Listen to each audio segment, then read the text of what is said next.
Hey, welcome back to Point and Shoot, our show about basic photography. I'm your host, Susan Hagstrom, and today I'm really happy to be welcoming my guest, Lucie Wicker. Lucie's a local photographer based out of Cohasset, where she has a home studio. She she does a wide range of photography, specializing in portraits, environmental portraits, and even more specifically, athletes and running and all kinds of fitness shots. So we're going to talk about that in a bit and see some of her work. But for now, welcome, Lucie. Thanks for having me. Yeah. So I know you're a little bit new to the area and getting started, but you do have your home studio based out of Cohasset. Tell us a little bit about how you first got interested in photography. It started in high school. I took classes at the Art Institute of Boston in Kenmore Square, now Leslie College. Oh, cool. And I did black and white in the darkroom and also documentary. And when I went to college, I went to Temple University and I studied film and media arts. And back then, to take photography classes, you had to do it through the journalism school. Okay. So I took classes through there and wound up with a minor in journalism. Oh, wow. And from then I went and had a corporate job, and photography was just a hobby. Oh, interesting. Yeah, but then I decided I wanted to go back to school and learn more about the business and more about studio photography. Okay, so you really made your way back then, even though you had a lot of really formal training. And have you found that to be pretty useful? I mean, it sounds like you had a pretty good technical base then. Yes. On which to build. Yes, exactly. But I really needed to learn more about the commercial side of photography and working in the studio specifically. Okay. So I wound up going to Boston University Center for Digital Imaging Arts for a 9-month full-time certificate program. Oh, wow. That school is actually now the Center for Digital Arts. Okay. So when you started, did you start right with digital, or were you working with film? Originally film. Okay. Yes. So you've done both now, so yes. that's good. How did you get into then the fitness specialty? While I was at the Center for Digital Imaging Arts, I took an environmental portraiture class with Barbara Peacock, who's a photographer in the area. Okay. And I wanted to do a shoot with just a yoga instructor on a beach just to try to practice what I learned in the class. And I got in touch with a local Pilates instructor I know named Jen Fallon. Okay. And we went to Castle Island and just did a fun sunset shoot. She was doing all kinds of Pilates poses. Okay. And then when she posted the photos online, a lot of people asked where she got them, and she referred them to me. Interesting. So that was how it started. Okay, and so what types of people are your clients now? What types of people are looking for these kinds of portraits? You touched on it a little bit, I think, with the yoga and Pilates, but describe kind of the range of your clients. Some of them are individuals, like the instructors, or personal trainers, or people who need photos who are launching their own training business. And that sort of segued also into gyms and studios. Okay. And also activewear brands. So with that industry really booming, I can see how that would, lead to a desire for more photos and photography. Yes, so that exactly. was, I'm sure, good for you. It was good timing. Yeah. Now, I've seen a lot of your photos, and we're going to take a closer look at your photos. What I find them very compelling, and we're going to talk a little bit about the story behind your subjects, and that you're really trying to tell their story. How do you translate that, compelling story of theirs into a compelling photo? I don't know if you can explain that. I'm sure it's there's a lot of work involved in that. But what, when you think to yourself, how do you try to relate that, that story, make a compelling photo? Well, before I work with an individual or a brand or a company, I definitely try to get their story up front, and also what they're looking for in photos and how I can bring forth what they are trying to portray in their photos. So in learning their story, I can also consider posing, Okay. for me, angles and lighting, whether it's going to be dramatic and moody or bright and airy. Right. Knowing up front what they have in mind is definitely helpful, or their Okay. stories. So you've spent a little time with these people. It's not like they just show up and you know, snap Oh no, a there's a picture. lot of back and forth Yeah. beforehand. Okay. Now you take some of these are stills and some are action shots. In taking action shots, people who may be watching who may be photographing sports, even if it's just their, you know, maybe it's high school sports, maybe it's just their kickers, you know, kindergartner on the soccer field. Do you have any sort of basic tips that you would give to people in order to get better pictures of their kids? I would say always carry backup flash cards and just shoot as much as possible. Okay. If you can on your camera, set it to continuous mode. Okay. And just shoot as much and as quickly as you possibly can, because you know, every shot is unique, and even if you are able to have them repeat a certain move or an action, it's not going to be the same. Right. So each one is unique, and you have to hope that you get Right. that shot. So I guess with that too, it's like anything, it's just practice, practice, practice. Practice and timing and just doing it over and over Yeah. again. Okay. Now, as far as getting action shots and people, you know, in motion running, I know you've done this project and it's called Why I Run. Tell us a little bit about how you came up with that project and who are the people involved, and you know, what's your goal with that? It started last year. I decided to do a project on people who are running the 2014 Boston Marathon who lived and trained in the Boston area. Okay. And it was partly because of the events that happened in 2013. I wanted to commemorate the 1-year anniversary Right. with a positive spin. But also I knew people who were running, and people who live and train in Boston, for Boston, train through the worst times of the year in the most horrible conditions. Very challenging. And I just had to learn why they were doing it. So I started asking my friends and found their stories so interesting that it turned into friends of friends who were running the marathon, and then it kind of went from there. And the Okay. more I learned these people's stories, the more I wanted to get more of them Good. and document them. Yeah. And so were those taken mostly during their training, or not, or during the actual race, or both, or? It was during their training. I tried to pick areas that they trained in that Okay. were accurate. And again, last year it was focusing on people in the Boston area.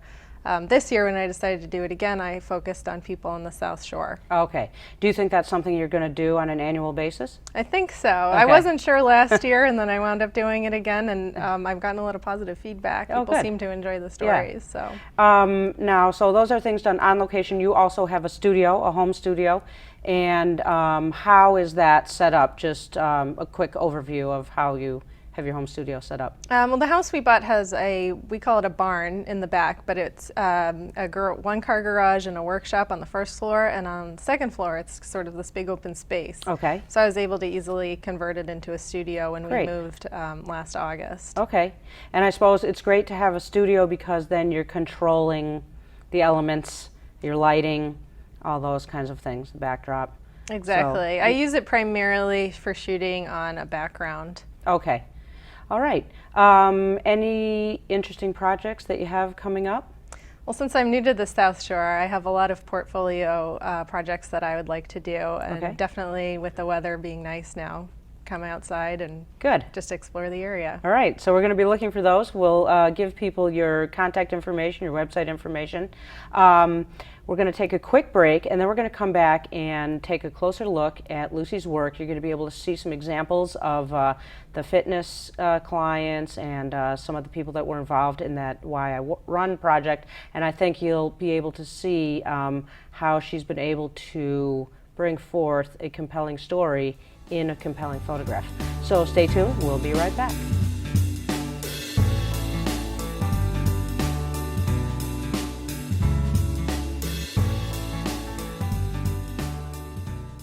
Welcome back to Point and Shoot.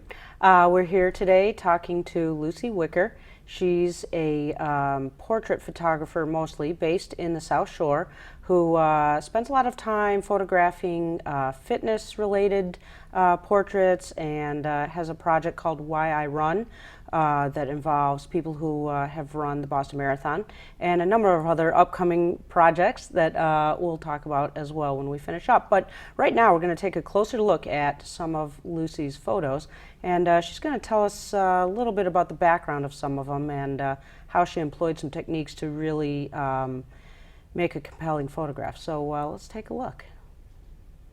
Okay, now what do we have here? So this is Jennifer Fallon of JP Pilates, based in Boston, and this was the first shoot that I talked about where we went to Castle Island. Oh, right. And just took some photos of her in various Pilates positions for her to use for marketing, and that's sort of where it all began. And what time of day is that? That's at sunset. Okay, so you've got a really summer. Nice, in the summer, so pretty late, nice clouds for interest, not too shadowy, not any harsh light. So Yeah. that looks great. Okay. So this is from this year's Why I Run project. This is Allie Armstrong. She's from the South Shore. This photo was taken in Boston, though. And this really illustrates my point that people training for the Boston Marathon are just training in the absolute worst conditions. Right. And I think she had actually completed a 14-mile run that morning. Oh my gosh. Now the thing I like about this, I see some, so we had one in color and now one in black and white, and I suppose that you really show a different mood with you know, the black and white. People can probably see the snowflakes really frozen in time, no pun intended. But so how do you do that? Is that something where you're using a fast shutter speed? In this case, yes. This was a pretty fast shutter speed. It was a bit brighter out, even though it was snowing, so I was able to do that. But yes, the fast shutter speed is key with the runners. Right, because you can really, I mean, it shows the motion, but yet here's some more similar kind of effect with the snow being kicked up. Yes, this is my friend Arthur, and he hasn't done this in a few years, but he has in the past run the Boston Marathon as a bandit, meaning somebody who doesn't register and just hops in the race. And so this one is a pretty good example of the environmental portraiture we were talking about, because I really wanted it to be kind of playful, kind of sneaky, and also with the do not enter sign. Exactly. So the environmental portrait, you've got the person really in their environment, right? That's the point of that. On the other side is these two people also participated in the marathon project, and they had been teachers at the school where the little boy who was killed went, and also his sister who was pretty severely injured. So in this case, even though they're runners and they're dressed in runner's clothes, I wanted it to be a little more intimate. And the woman on the bottom, Kendra Campbell from Marshfield, she runs everywhere with a photo of Martin in her pocket, just to remind her during the harder runs why she's doing it. Right. So these people are inspired by, you know, not just the fitness aspect, but inspired by some greater goal, right? Exactly. That keeps them going.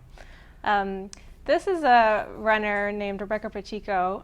She's been photographed many times, but she admitted to me later that after we did our little shoot for also for the Marathon Project last year, that she didn't think that we got anything good out of it because I hadn't really been directing her too much. She wasn't doing anything difficult. She was just kind of running back and forth, and I, was just kind of there shooting her. And she admitted later that she wasn't sure. She was surprised by how great this looked. Exactly. Yeah. Now, do you do anything in particular to set these people at ease? I mean, or just talking to them and giving them guidance with posing? I try to be very relaxed when I meet with them.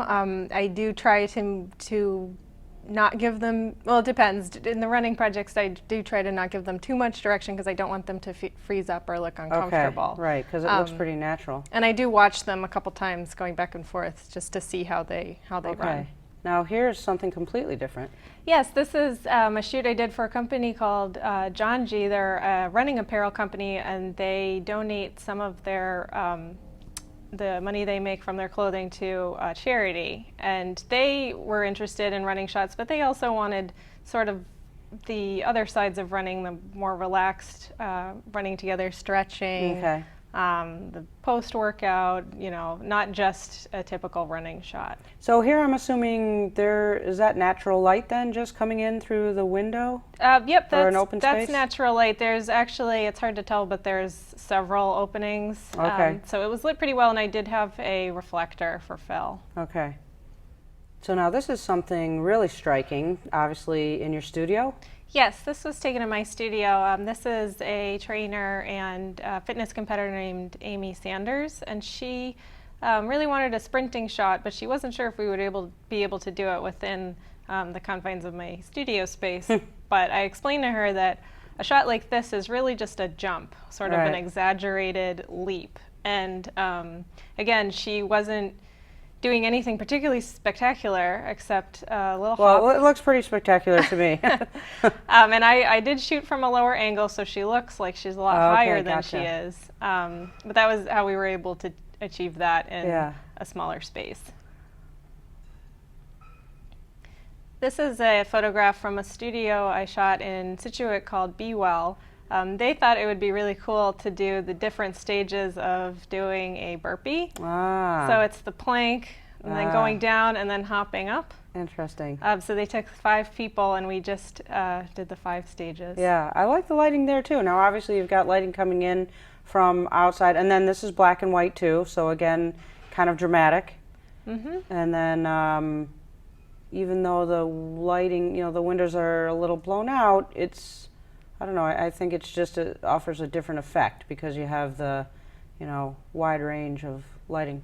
Now, is this the same place or different? No, this is another studio. This is Eastside Yoga and Fitness in South Boston. They have a variety of classes, but they really wanted to do a few shots of their yoga class. Okay. So they had their teachers just lead through different poses, but sort of like a normal class. Right. And this was one that I got at the end. Okay. Oh. And this is back to Jen Fallon again, who was in the first shot. This was taken actually recently for this stroller company called Safety First. Okay. Jen is teaching some boot camp stroller classes for our new moms, and they can bring their babies and take her class. Also using their strollers. So this was a photo that we took for That's great.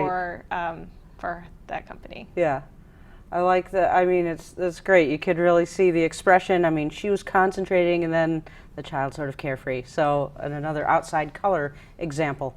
Well, I think that those were great examples of environmental portraits using the fitness and also the running aspect, some stills and then some showing action. So pretty wide variety.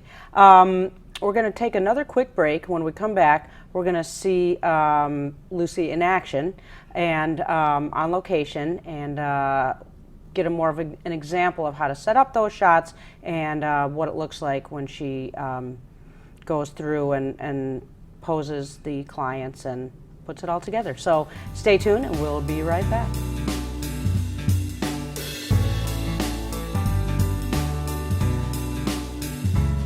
Hey, welcome back to Point and Shoot. I'm Susan Hagstrom, and today we've been talking to Lucie Wicker. She's a Cohasset-based photographer who specializes in lifestyle and activewear photography. We saw some of her great images and heard a little bit about how she got started, and now we're going to take a look at Lucie in action.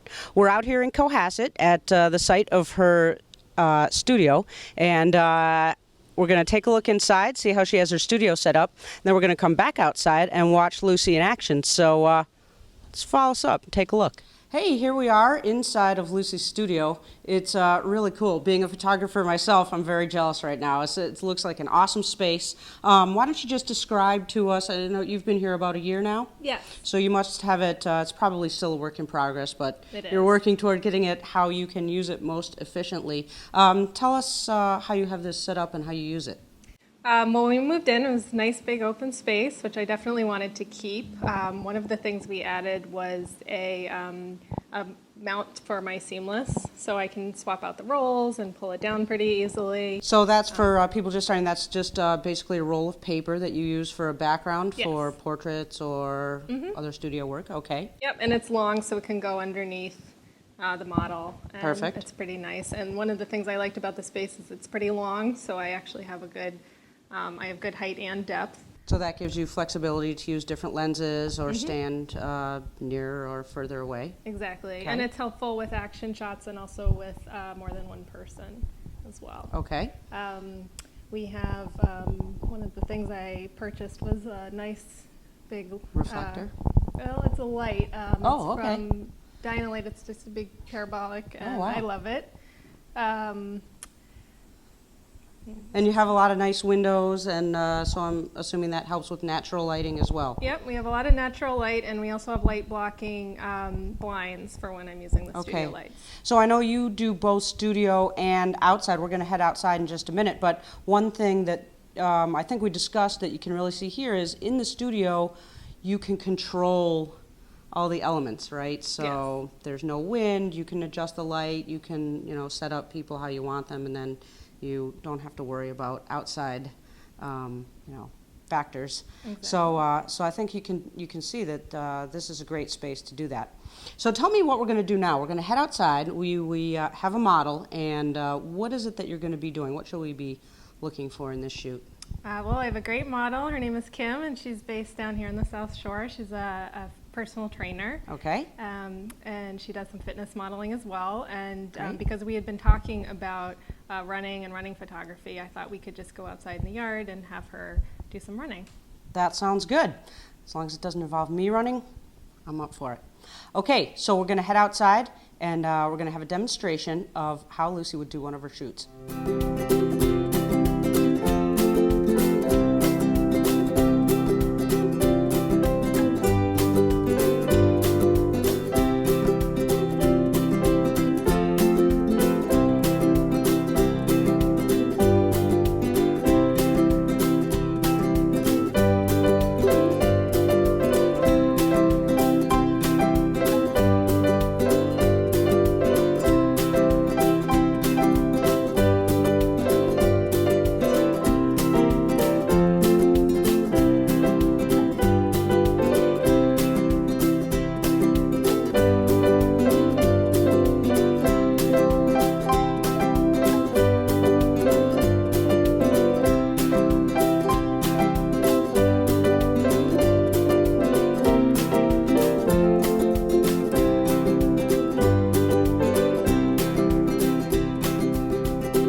Wow, that was a great demonstration. I think we really got to see how you used some outdoor space, how you got some good action shots. Now, what kind of direction were you giving to our model today? Well, today when we were doing the running shots, I gave her a starting point, and I told her to go right past me. Okay. I kind of give her a direction to go in, and then I gave some direction for as far as speed and movement. Okay. But I usually like to see how they are performing the activity. And then you can make some adjustments. Exactly. Now, we started out having Kim do some stretching, and I was assisting you with the reflector. Is this something that you use quite a bit in portraiture? Yes, on days like this where it's really sunny and there's a lot of contrast, I like to use the reflector to sort of fill in some of those shadows and make it just a little bit less harsh. Right. And then one last technical piece for people who are interested in this kind of work. How are you adjusting your shutter speed to sort of well, I guess there's different effects that you could get. If you wanted to stop the action, that's one thing. And then if you want more of a fluid, blurred type look, then you would make a different adjustment. How do you work with your shutter speed on action photos like this? With running shots like this, I would like the shutter speed to be as fast as I can get it. Okay. I had actually bumped up the ISO a little bit more than I had planned to in order to get a slightly faster. I was 1/500th or more. Okay, so we would feel comfortable with yeah. that. Okay, so pretty fast. So our model today did a great job. I'm going to let you give us your contact information and introduce yourself. I'm again. Kim from Swell Fitness, and you can visit my website at www.swellfitness.com. Okay, thank you for helping us out today. Thank you. I hope you guys enjoyed today's show. I think you got a great demonstration and saw some good images about lifestyle photography and athletic fitness photography. I hope you go out there and try this on your own. I hope you learned something today. And remember, when you go out and make your images, you only need to do two things. And you know what they are: point and shoot.